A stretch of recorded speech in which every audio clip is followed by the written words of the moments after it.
Right, I've got a target set up at 40 yards. Let's see what we can do with this, shall we?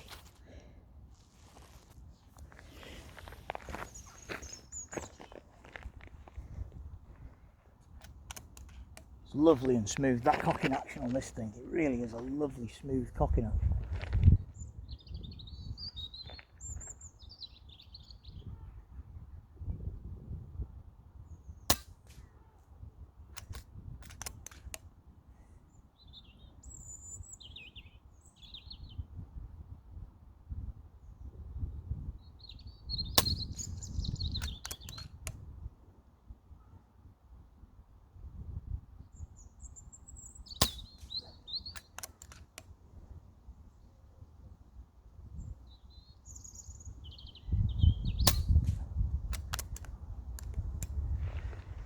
Out. I like that as well.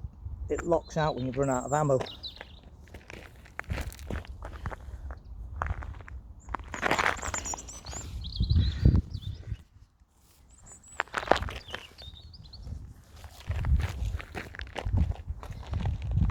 These magazines are really good as well, the same as are on the crown. Basically, you turn that round and the front bit comes off. Just spin the spring loaded bit round until it stops.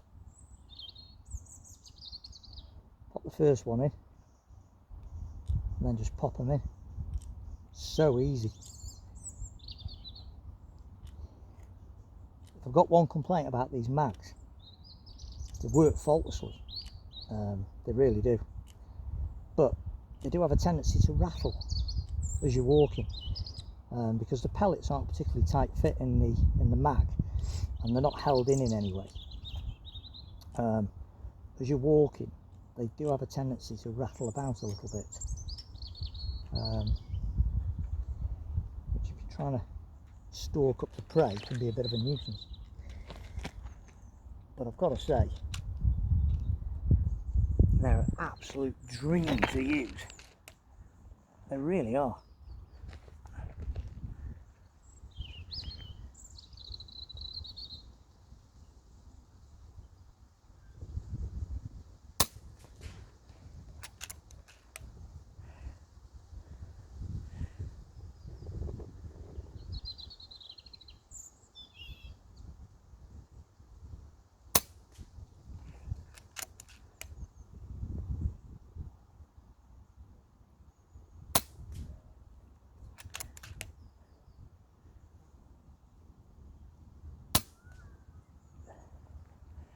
Right, let's have a look.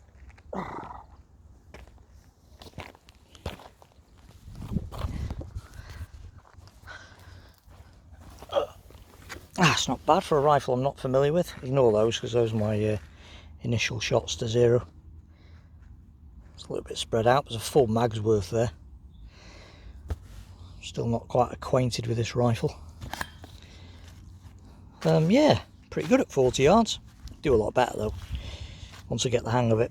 Still getting used to the trigger, but yeah, that's not bad. 40 yards, not bad. Right, while I'm here, I'm going to have a quick rant as well. There's been a few people moaning about the channel and complaining about why I'm saying I've got such a good rifle, and then I keep it 3 or 4 months and then sell it. I'm like, oh, if it's so good, why are you selling it? You must be talking crap. Can't have been that good because you sold it. Fact of the matter is, unfortunately, I'm not sponsored by any gun shop. I'm not sponsored by any manufacturer. So everything I shoot, everything I use, every scope, every tiny bit of kit is all bought at cost price. You know, full what you'd go into any shop, anyone, and buy. Nothing's free, nothing's given away. You know, nothing. So when I buy these guns, they cost a fortune. Now, I'm not a multi-millionaire, so if I see something that takes my eye and I think, oh, I quite like that, it means that to be able to afford it, I have to sell one of my current rifles. It's a sad fact of life. Maybe the people that are moaning all the time don't have to do that and can buy a never-ending and never-expanding collection of air rifles. Sadly, I can't. I'm not one of those channels either that gets rifles given to them by a gun shop to plug. So they have them for a day, sometimes even a couple of hours. Quick talk through them, couple of shots on the range, and that's the last they'll ever see of them. I don't work like that. My guns aren't like that. So if I want to do numerous guns on my channel, it means I've got to buy them, and in the real world that means I've got to sell something. And the other thing is, say, oh, you know, you've only kept it 3 or 4 months. You can't say it's that good. You've not had it long enough. The thing with me is as well, I'm fortunate perhaps. I'm out probably once, sometimes twice every single day with my air rifles. Every day. I'm fortunate. Most of my shooting ground is just around the corner. I don't have to get any sort of, give any notification I'm coming or anything. I just turn up and get on with it. Simple as. So I'm out all the time. Every spare minute I get, I'm out with the guns or the dogs, or normally both. So I think it's fair to say that I know a lot of people with air rifles who go out maybe once a month, and they'll spend all day out, but they only go once a month, or maybe even once a week. So in the 3 or 4 months that I keep an air rifle, it probably gets more use than the average air gunner does. And I'm not talking about just plugging away in your back garden. I'm on about out in the field where it counts. Than most air gunners do in a year, or maybe even 2 years in some cases, or maybe even longer with some of them. So the fact that I've not had it very long doesn't mean that I've not given it a damn good run for its money. And the other thing is, because I'm not affiliated to anything, I can be honest. I can say what I want about these guns, and I do. You know, I made no bones about the problems with the .25 caliber RTI Priests magazines. I made no bones that it took me quite a long time to get used to that sort of strange single stage trigger on the Leshy, which is a superb trigger, but just takes time to get used to.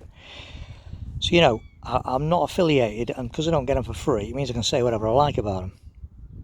Now, obviously some people don't like that, but that's tough. You know, I spend my money on them, I do what I like with them. If I want to sell one to get something that's caught my eye, that's a bit more interesting, I will, and it's no one's business. If you don't like the channel, don't watch it. It's simple. No one's making you. If you don't like it, don't watch it. If you don't want to hear things, don't. And then the other complaint that I get is, oh, but you don't tell us how long the rifle is in millimetres and inches. You don't tell us exactly how much it weighs. You don't tell us how many cc's the cylinder is. And there's a reason for that, because if you're really that interested in the rifle, or you're thinking of buying it, you've only got to go on anywhere that's selling them to get all that information. They will tell you everything, the manufacturers. They will tell you how long it is down to the smallest millimetre, how heavy it is down to the nearest gram, what the cc capacitor of the cylinder is to the nearest cc. They will give you all that information there, much more accurately than I could do with a normal tape measure and a set of cheap scales. So it's pointless. What I'm trying to do is tell you about the things that they won't tell you when you go to buy that gun from their website, or when you see that advertisement from FX, Daystate, BSA, Uragan, whoever. And that is it made out of bits of a washing machine tin? Is it nicely finished? What does it feel like in the shoulder? Because we all know that there's heavy guns, and there's heavy guns that don't feel like they're heavy guns when they're sat in the shoulder. My R5M Matador is a typical example. Pick that up as a dead weight, it's heavy, flipping heavy. But it's the easiest rifle I've ever had to shoot from the shoulder, because the weight distribution is perfect.